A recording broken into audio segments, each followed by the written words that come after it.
You guys, welcome to book review 106, I believe. Today I will be reviewing, Holy Cow, an Indian Adventure by Sarah MacDonald. Okay, well, the premise of this book is Sarah goes to India from Australia as part of an assignment with her journalistic husband who's assigned to New Delhi. But really, sort of the crux of the book is investigating all of the different religions in India, which is obviously known as a birthplace of a huge amount of spirituality, huge amount of religious fervor, if you will. Now, it's not so much from an academic perspective, or she does do her research, but it's more just her going and experiencing experiential travel, experiential religion, which I guess that's what religion is. But she sees everything. She goes and Islam, Jainism, Sikhdom, Buddhism, Hinduism, Christianity, Judaism, as well as various mystic groups and cults, Parsi.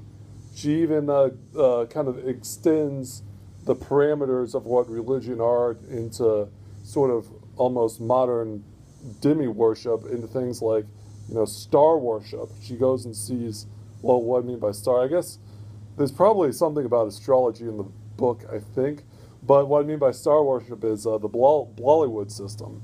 She goes and she visits, she goes and she visits some stars and kind of sees what their life is like, and kind of the almost religious fervor around that. Specifically what I liked, let's see, well, I liked the chapter on Islam because she went to Pakistan, which kind of provided sort of a very somber counterpoint to kind of the colorful religions of India, if you will. Not necessarily that that's a bad thing, but it was just kind of an interesting counterpoint. I really enjoyed when she went and I don't believe she interviewed in person. I read this book about 3 months ago. Interviewed in person the Dalai Lama, but she saw a public address by the Dalai Lama to like 200 of his followers in this sort of very ceremonial, yearly, like once a year kind of State of the Union address is what comes to mind. Speech that the Dalai Lama gives, which is very interesting. It was also that during that time, and her name is MacDonald. Sanj MacLeod, I believe, or Fort MacLeod, something like that, is where the Dalai Lama lives. And kind of what was interesting about this that I hadn't previously thought of was there's actually, for whatever reason, a pretty big Jewish community in the center of where the Tibetan Buddhism religion is. Well, obviously that would be in Tibet, but where the center of where the Dalai Lama's exile government, the Tibetan government in exile is, and where the Dalai Lama lives. There's a pretty big Jewish community there. And I just think that you want entertainment for a day.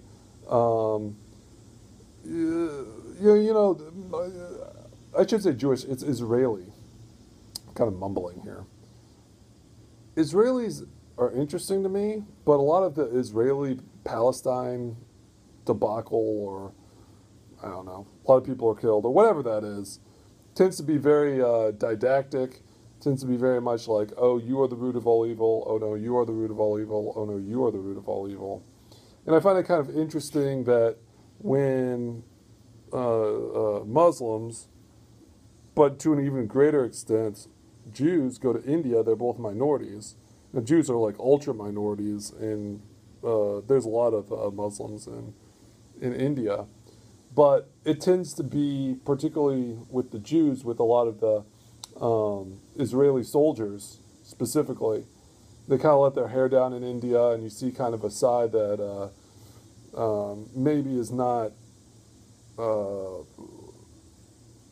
that it wouldn't be accepted, but like it's just a side you wouldn't see in the Israeli army when they're in combat, fighting. You know, a lot of Israeli soldiers after their tour of duty will go to India to kind of unwind and relax and de-stress after the huge stressors of Israel. But this book is not about Israel; it's about India. A couple of the other festivals she went to. I'm forgetting the name. It's very, very famous, but like the largest individual religious celebration in the entire world takes place on the Ganges River, like for 2 or 3 weeks. I think it's during the summertime, maybe. But it's like, I don't know, like 10 million, some ridiculous number. And it's not exactly all in one spot, but it's congregated enough that it's just almost overwhelming the amount of people involved. It's sort of like, what comes to mind for me, I don't know why I think of this, but sort of like skyscrapers in New York City. You know, other cities may have skyscrapers. They may have very big skyscrapers. But they're just the sheer volume of skyscrapers in New York City, the sheer volume of people praying, of temples, like temporary temples set up, of people congregating. It's not that it's all like focused in one area. It's like, I think they have sort of like a center that is the most holy place, but it sprawls and sprawls and sprawls all around. And just like New York City, it's like insane the amount of just sheer volume of religious fervor that goes on in this place. She specifically mentioned the one thing that they did have, surprisingly, even though it's very slow to go from one place to another, they had a lot of loudspeakers, which just kind of adds to the noise and kind of perception of India as just this kind of blaring, loud place. But it's something you got to kind of accept. You know, it's you roll with the punches to a degree. That's what's enjoyable about travel, is experiences that aren't necessarily bubble wrapped. She mentioned some of the ascetics that were doing this, some of the holy men. There's another name for them that I'm just not coming to. But they're essentially the men that a lot of times they have matted hair. They go into trances for hours upon hours. At this festival, they're just like all over the place. It's pretty crazy. She also just mentioned kind of the weird extremes of religion at this festival. Like, there's a very sort of sexual element in certain sections, or sort of not even, almost like titillating, or not just sexual, but like almost erotic elements in certain sections of Hindu worship. But at the same time, now not obviously in the same area, but at the same time, there were other families that were as straight-laced as can be that did this in the same way that you would go to like a religious ceremony where like the Pope was at, if you were Christian. Now, I don't know too many sex parties that are, not sex parties, but sex, almost orgies that are going on when the Pope has a giant gathering. Now, I may be wrong, but that tends to be my perception that doesn't happen so much, but that happened at this festival. Speaking of Christians, well, I mentioned Islam, and then we'll mention Christians. Sort of Hinduism and Buddhism, like the Dalai Lama, are the sort of, I guess also Jainism and Sikhdom are also, but I'll get to those in a second, are sort of the native religions of India, and sort of Christianity, Islam, and I don't even know if there are any seriously converted practicing Jews. They're mostly just expats in India, but those are sort of like the incoming religions. Now, how did Islam get that way? Well, Pakistan, which is on the western frontier, came from the west of India, traveling east. And that's kind of what's interesting about Islam in this area, is you see a lot of Sufis, a lot of sort of very mystical type type Islam, which again, India is kind of just a milieu of religious whatever, religious whatever. It's a milieu of religious belief of just kind of everything mixing in a pot. If the United States is the melting pot for ethnicity, maybe India is the melting pot for religion. Well, that's a pretty good way of putting it. Christianity came during the colonial era, specifically like in Goa, and a lot of the areas around like the ocean, for example, converted to Christianity because those were obviously where a lot of the big trading areas were, where a lot of the Westerners were. She goes to a festival, again, I don't remember it, much smaller than, we're talking like 200, 300,000 people, so relative. Smaller than the festival, that's the largest festival in the world, that's Hindi. That also I can't remember, and I won't bother looking up, because this is an informal review, if you haven't noticed. But that's much less organized. Not that the Hindu festival was exactly, Dusseldorf in Germany organized, if I may say.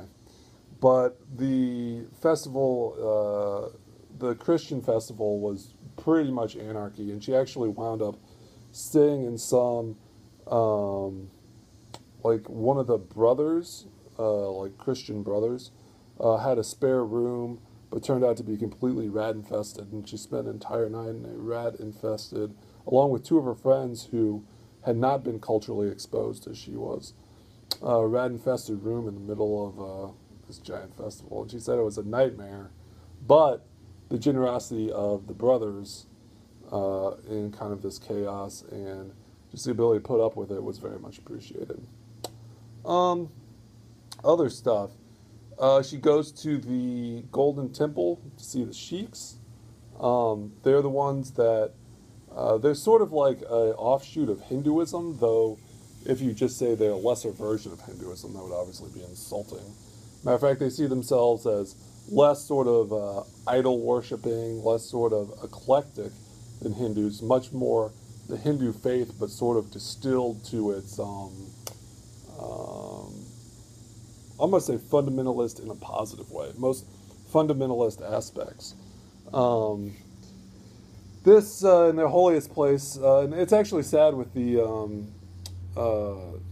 Sikhs, in that their historical homeland is essentially split in half, half being in Pakistan, half being in India. And because India is, to a degree, more tolerant, at least relatively, than Pakistan, the Golden Temple area, which is like right on the border but within India's borders, is thriving, but the area in Pakistan is not. But she goes to that area. They're famous for essentially charity, self-defense, and I'm going to pull Rick Perry and not remember what the third thing is. Because they have the knives. Oh, I think it might be the hair. Maybe. And that shows like religious devotion. So they never cut their hair, which is why you have the sheiks that have the turbans, which often get confused with the turbans from people from like the hardcore fundamentalists in a negative way, people from Afghanistan, fundamentalist Islam, which is really sad because they're not only are they different, they're not even different parts of the same religion, they're completely different religions. Like it's like saying Islam and Christianity or something like that. Not to say that Islam's all wrong either, but obviously that fundamentalist, Afghanistan sect is a little crazy. And actually, the husband, who I mentioned, spends way more time going to Afghanistan than actually doing reporting in India, which he's always super worried about. That's a little side to the book, to the main point of the book, but she kind of mentions that a couple times. He's constantly going to Afghanistan to get in the shit with the Taliban. But anyway, the Sikhs. So yeah, they have the long hair in the turban. They have the daggers, the knives that they always carry on them for self-defense. And then charity. Oh, the fourth thing was also cleanliness. That's why they have the big reflecting pool, is that you have to be very clean. Um, but charity, at the Golden Temple, they have, I believe they're quoted as the largest single free meal, if you will, in the entire world. Every day they give out thousands and thousands of plates of, now it's very basic, sort of vegetarian, lentils, rice, that kind of thing, curry, free food on these plates, and they serve them in these huge, huge quantities to anybody that wants to come to the temple, and it's part of the charity for, uh, for their religion. Jains, I think they mentioned the Lotus Temple in Delhi, which is where she's staying. I don't know if I have a whole lot to say about the Jains. Oh no, that's the Baha'i. That's not the Jains. I think the Jains are another offshoot of Hinduism. And she mentions them in the book, but I'm having trouble remembering. It's been 3 months. I'm sorry, I apologize if Sarah McLeod, or to anyone that wants a more accurate view, but I'm going to just give you kind of what I know. Enjoy it for what it is. Oh, let's see. She sees the Baha'i Temple, which is sort of like a Unitarian religion that kind of sees the good in all religion. And they have a very famous, they're sort of based both like in Iran, Turkey, India, kind of like the upper Middle East in India, if you will. She sees the Parsi, who are a dying people and dying religion, originally known as the Zoroastrians, I believe, who basically it's a religion formed pre-Islam in Iran. And the big thing about them that is kind of very stark is with kind of global climate change or whatever. One of their main religious beliefs is that they put these their dead bodies, and it's very graphic, up on these like big pillars, and they're kind of wide pillars, like wide enough to hold a human body across long ways. And they put them up on these like 20 or 30 high pillars, and then these birds come, and the way that they're supposed to get into heaven is to have these sort of vulture-like birds eat essentially the dead remains. But the problem being, these birds are kind of, I don't know if they're on the endangered list, but they're dying out. And so the Parsis are having, both in the number of people who are Parsi, it's sort of a metaphor, but the number of people that are Parsi as well as the specific religious thing that they do are both kind of dying out. It's very, very kind of sad. So yeah, rooting for them, I guess. I mentioned she sees a Bollywood actor and kind of the insane cult that goes around that and how charismatic he is. She goes down south to a religious healer that, what's his deal? Oh, it's like a laying on of hands. And I think it's an elderly woman, maybe. And she kind of comes away from that non-pulsed just because, like, this woman is, like, super worshipped, but doesn't really have a huge, like, doctrine of a way to live life, if you will. I think she had, like, a miracle once. She's kind of establishing a New Age religion. And she had a miracle that became very famous, or, if you believe in miracles. But, the larger picture is that this thing happened, or, well, I don't know. I don't want to be critical. Whatever it was, it was. And people started following her, and she started laying hands, and people claimed to be getting better and better and better. But Sarah McLeod was just kind of like, there's not a lot here. I like the enthusiasm of the people, but there's just not a lot going on. Let's see. I'm going to open up the book real quick. I think I'm going on 20 minutes here, so. Through the Looking Glass. Death, rebirth, Sputnam, sex, lies, saving face. Well, we'll say the style of the book. I should do that rather than just covering the religious stuff endlessly. It is a little easy at times, like a little jokey. And I know it comes across as super negative, and actually you want kind of humor. Humor is a good thing. You want humor in the book, but don't expect like a PhD level insight into the histories of the religion. Now she does give some good stuff and some good information, but it's kind of a light tussle through a very difficult medium. And honestly, if you try to do every single religion in India, like travel-wise, in a very serious tome, one, it would be 3,000 pages, and two, nobody would read it. So it's kind of good that it was a little lighter. I'm going to leave it at that because this review's going way too long. Sarah McLeod, the international bestseller. That's not part of the title, but it says it right there. Sarah McLeod, Holy Cow, an Indian Adventure. Sorry if the review went a little long, but it was a good book. Very easy, readable book. So I enjoyed that. Check it out. Peace out, you guys. I'll do some more